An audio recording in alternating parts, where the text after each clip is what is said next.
Well, hey there, everybody. Welcome to another edition of Cambridge Inside Out. Today is July 2nd, 2024.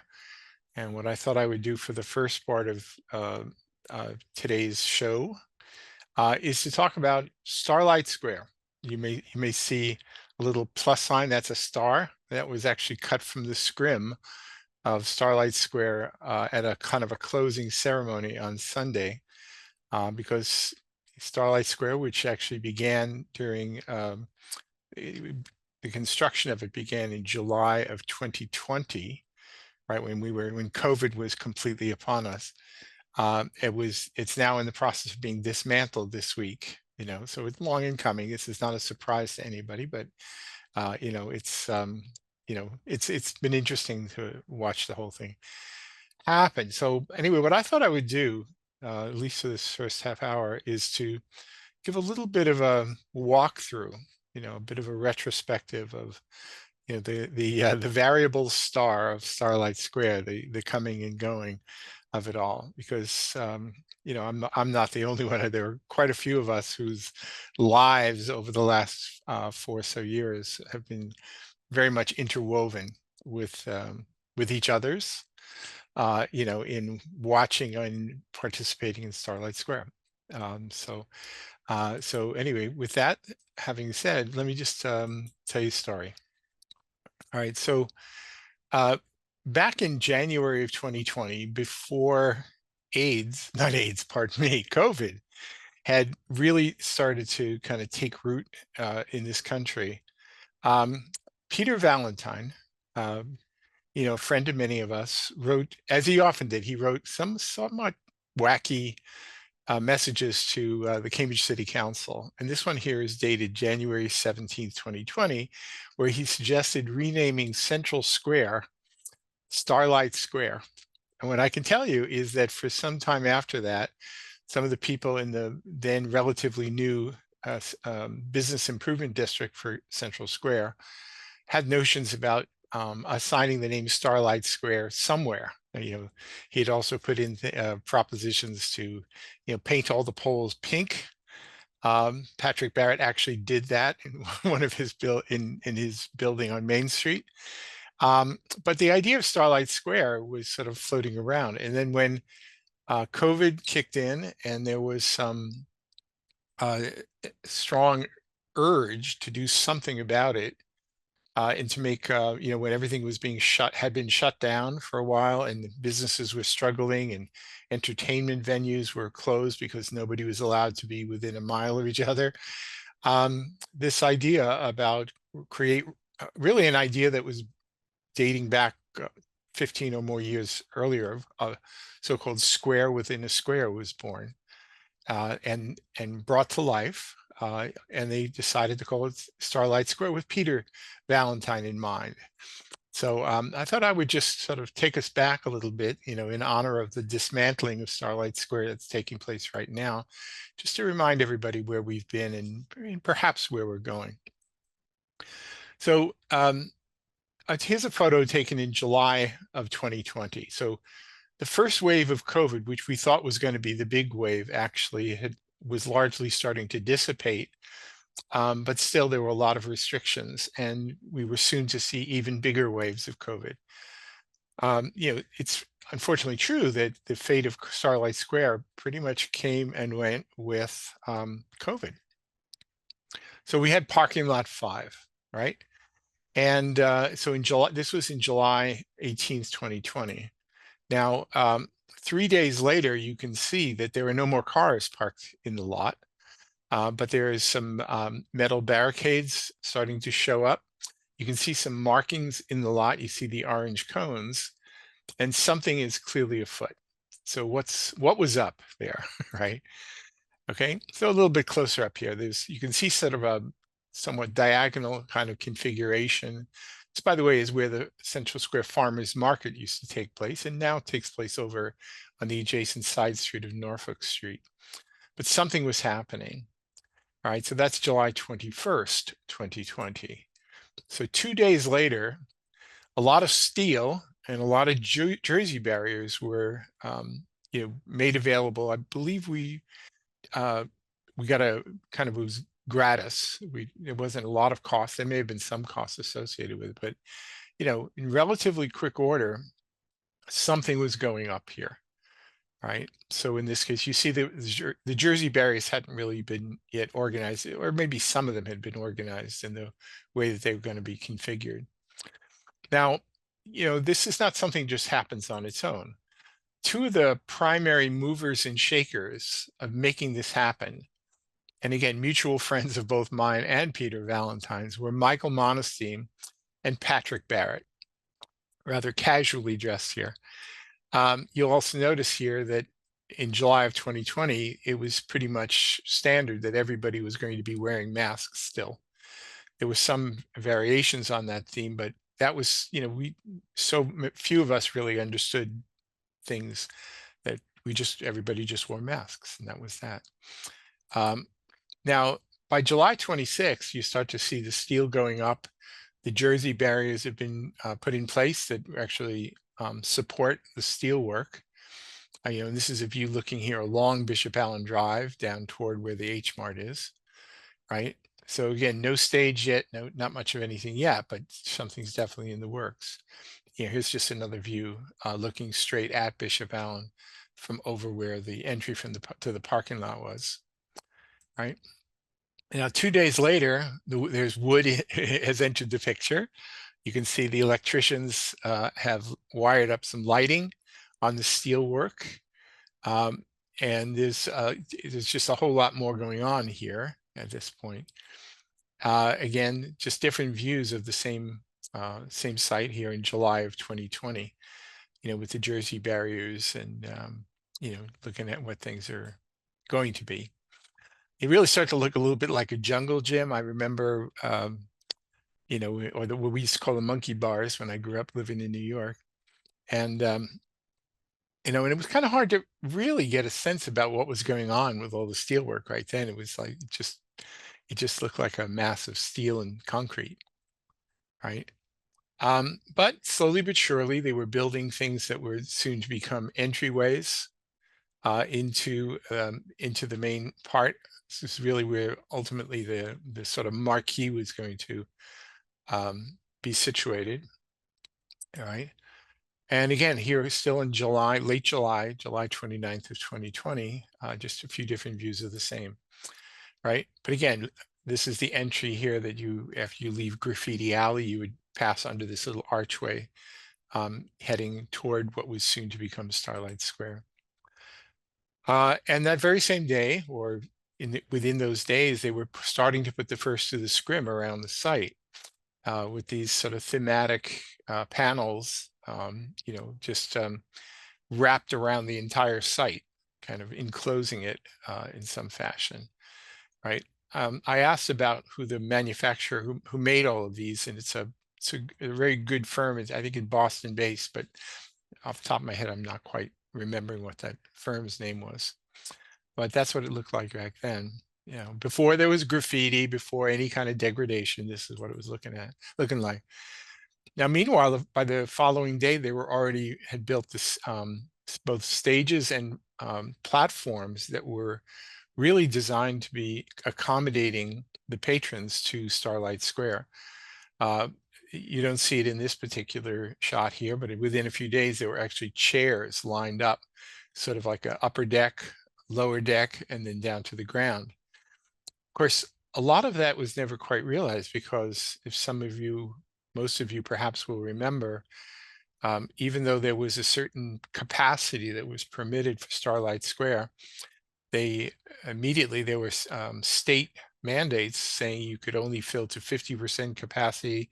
And I believe it even went down as low as 25% capacity. So much of the seating that was originally planned for Starlight Square as an entertainment venue was never really fully realized.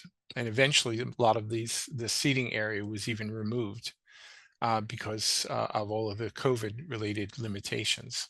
But it was really built out as a real square within the square of some significance. This was the stage. I think that by the time of its demise, in recent days, the stage was a lot smaller than this. stage was really probably maybe at most half this, but originally it was quite large. And again, this is a lot of it's under construction. This is just in late July of 2020. And again, just a different view. This one here facing from Bishop Allen, looking, or from the stage, looking outward here, and you can see there was even seating, at the back of the venue, facing toward the stage, in 2 decks as well, right? All built over the existing parking lot facility. And this is just a side view of what the stages look like here, with the double decker for seating that was never fully realized because of COVID restrictions. And this is just a bit of more of a wider shot, just sort of looking at just how much accommodation it was for both seating, for performances, and all around here. There's no internal scrim located here yet, just the exterior thematic stuff, right? Everything was done to spec, handicap accessible in every possible way, and also very much facilitated bringing mechanicals and things up onto the stage this way, right? So again, this is still just in late July of 2020. Starlight Square is not yet put into action, but this is what it was looking like. Now, by the following day, they had added on a little bit more of the scrim here for the exterior, sort of creating a bit of an artificial archway, and telling a little bit of the story, all right, of the square in the square. And again, I mentioned it previously, I want to reemphasize that the concept of the square in the square is really something that was floated some years earlier. I think Mark Boyes Watson was largely involved in that, in conjunction with Morris Nagar and the Nagar family, for doing some sort of development or redevelopment on the property that the Nagar family owned and continues to own at the corner of Norfolk and Mass Ave, and to do something in conjunction with the city behind it. And never quite happened, but here during COVID, there was such a need for something like this, that something happened. And, in a sort of a accidental realization of an idea from some years prior, right? There was a lot of very interesting artwork that went into the scrim that was displayed around Starlight Square. This is just one example here. Again, this is on the last day of July of 2020.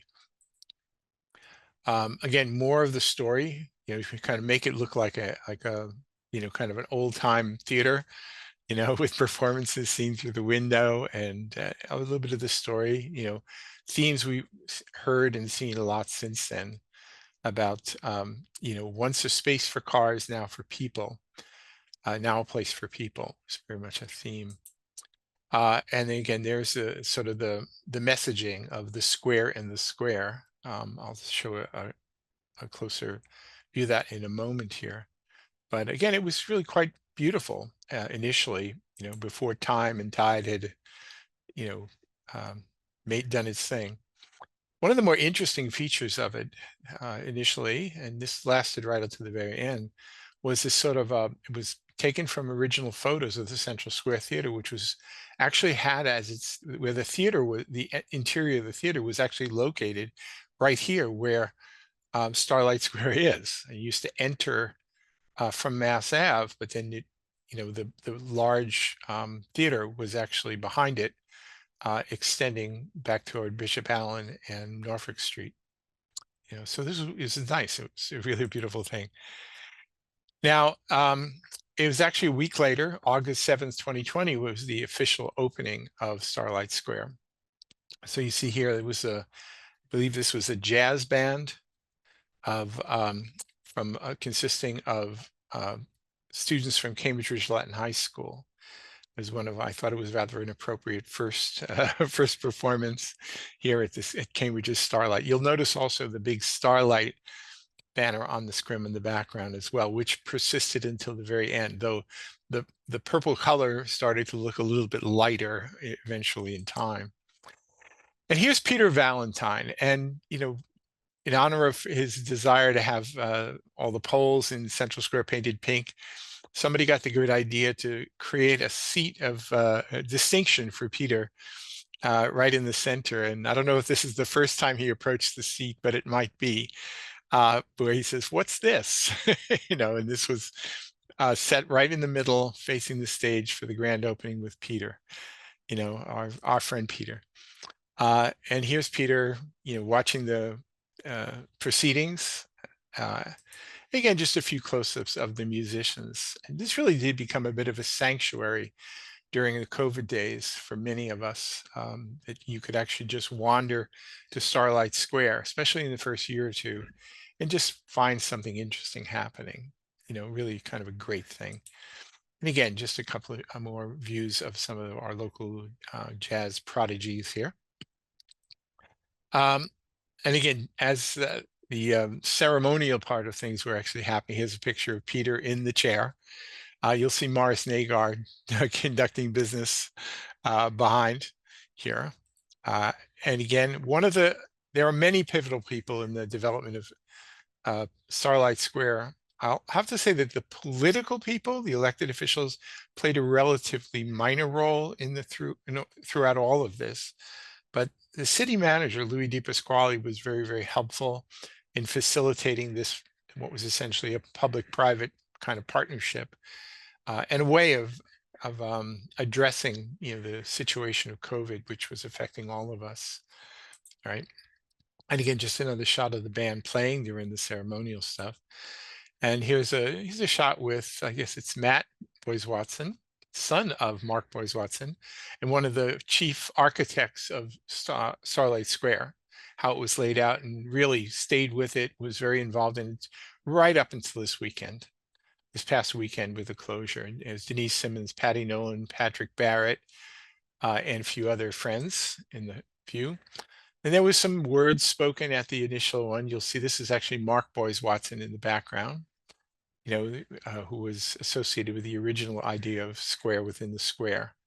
And I'm just spacing out a little bit and forgetting who this gentleman, what his name was. But you see Patrick and Michael in the background and a few others, and Peter right up front, loving it, just absolutely loving it, right? And here's Matt Boyes Watson. Again, and I'll speak a little bit in a short while here about, he and I had a very, very nice conversation about some of the possibilities for the future. So he's very actively involved in this throughout. Another good sort of glamour shot of our friend Michael Monestein, still the executive director of the Central Square Business Improvement District, and really a mover and shaker in everything. Is a shot of Patrick Barrett. This is Darren, he was one of the Central Square ambassadors, and Geeta, who was all very much involved from beginning to end. Actually, I saw Darren yesterday on Sunday at the closing ceremonies as well. Again, Patrick, Peter, and more. I'll kind of move through these a little more expeditiously now. Peter without the mask, and with Jason Weeks from the Arts Council. This gentleman here is, I forget his last name. His last name is Hope, but I'm forgetting his first name, from Loop Lab. Peter, Jason. Here we got Geeta, Louis DePasquale, Mr. Hope, and Peter, Jason Weeks, and then City Councilor, now Mayor Denise Simmons in the shot here, right? And again, this is a really kind of nice shot of the way things originally looked, where there were two separate doorways in and out of this. That was later in the following years, it was opened with a really broad, like a gigantic door. And I think this other door here was discontinued, but this is what it looked like initially back in August of 2020. And again, just so we're clear about what the message on Starlight Square was, it realizes a decades-long dream of a square in Central Square, the square within the square, a civic commons that holds what's essential to our community. In this historic moment, we have never needed such a place more. Here, our children will continue to learn, our cultural organizations and small businesses will start to recover, and we will begin to heal together safely. Starlight is a tribute to our community and a call to action. Let's imagine the future that's possible if we're bold enough to build it. And that last sentence is a good word to keep in mind as people think about what what should happen in the future to what some people are simply referring to as Starlight 2.0, right? Again, just a few more shots of the way things looked here back in August of 2020. As the year proceeded in that first year, you can see that much of the seating has gone away, but the Starlight Square also was very useful in addition to entertainment purpose. It became kind of a marketplace for, small proprietors, which later found its place in the form of the what we call opportunity, just outside of the enclosed area, but it's still within the parking lot as such. Right, and that was like something, an activity that continued, really in some respects continues to this day with opportunity. Right. So again, this is like they were still operating in December. Such was the desire to have things continue, to keep Central essential, as the sign says. All right, but that's the way it was. Now, as we turn the calendar page a little bit here, so this is just a view stepping outside of Starlight Square. This is on May 7th of the following year. So this is year 2. And there's a bench still sits here, right? But it was painted pink, that have been, again, in honor of our friend Peter Valentine. That sort of stepping outside of the interior was still sort of the requirement, because the second wave of COVID, which was actually more brutal than the first, in general, maybe not as much to the older people, but still brutal, kind of gave the idea to there were several people that opened up some our businesses had opened up patios onto Mass Ave during 2020, but really in 2021 they started to do a much more significant job, largely because the city said, look, we don't want it to be shabby. If you're going to do it right. So you started seeing a lot more well-constructed outdoor plazas that essentially extended the sidewalk, removed the parking, and created these wonderful spaces, right? And again, just a few shots of the way things were. These spaces are still there and still being used. And the wood may look a little older, and the enclosures a little less recognizable, but they were still happening. This is the space in front of La Fabrica, right? Again, this is all in May of 2021. And again, that was the second year. So there were, the ceremonial aspects of kicking off the second year of Starlight Square, again here with Michael Monestein, the ever charismatic Michael Monestein. Gita, who was, again, one of the people who was very, very involved throughout, Gita Pradhan, who's affiliated with I believe, the Cambridge Community Foundation, but is also a board member of the Central Square Business Improvement District.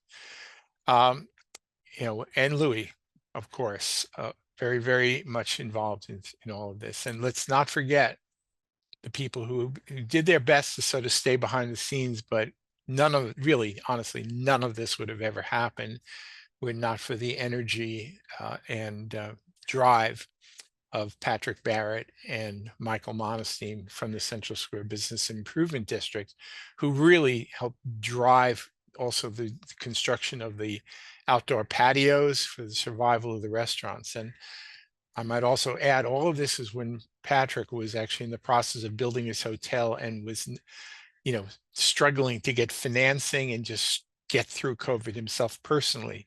But he always found time to make sure Central Square got its due. So I have unending respect for Patrick Barrett and Michael Monestein. So again, more shots here. This is in the fall of 2021, right? Still looking pretty good. By 2022, so we're now in year 3, there was some storms that sort of did a little bit of damage to Starlight, but everything's a little bit different. And, I think it's worth noting that any facility like this that's been around for a little while will start to deteriorate in some respects. A lot of the problematic behavior of Central Square, including drug paraphernalia and whatnot, could be seen collecting around the periphery of Starlight. Every good idea, I mean, some things are meant to be permanent. I'm not sure that anybody really wanted this version of Starlight Square to be permanent. so it started to show its age a little bit in year 3 and subsequently. And one very significant thing that happened that year is also that our friend Peter Valentine died. And he was actually found by uh, 2 of the people who were associated with the Central Square Business Improvement District. One thing that can be said about a lot of the people from the bid is that they looked after each other. Everybody's looking out for each other, and and that was certainly the case with Peter. So just a couple of photos of this, what was actually an incredibly memorable event. One of my favorite events ever happened at Starlight was the memorial to Peter Valentine. Poetry read, readings from the writings on his fence and what have you. And then there was another year in 2023. I didn't take as many pictures then, but it certainly happened. But then that takes us to just a couple days ago, and I just found this somehow remarkably profound, was to see that as on the last official day of Starlight Square, even though it wasn't the original chair, they still chose to, out of respect, to have that the Peter Valentine chair in a place of honor right at the center. There was some commemoration, Starlight Forever, which was quite nice. There's just a few views here of the Home for the Arts. And here's Michael Monestein, who was making T-shirts for many of us. In fact, actually, I think I will just briefly mention here that, here we go. I don't know if I'm in focus. I feel like I'm terribly out of focus here right now. But again, this is just a view of the T-shirt that I had made, and hopefully the camera will refocus me eventually here. But just in case, I will scoot back here to the imagery. So again, that's Michael as he was making my T-shirt, actually, I think. And again, there's the scrim. Again, the purple color has faded somewhat, but it's still there. And again, the sign, and some of these features will be preserved and put on display in various places in the years to come.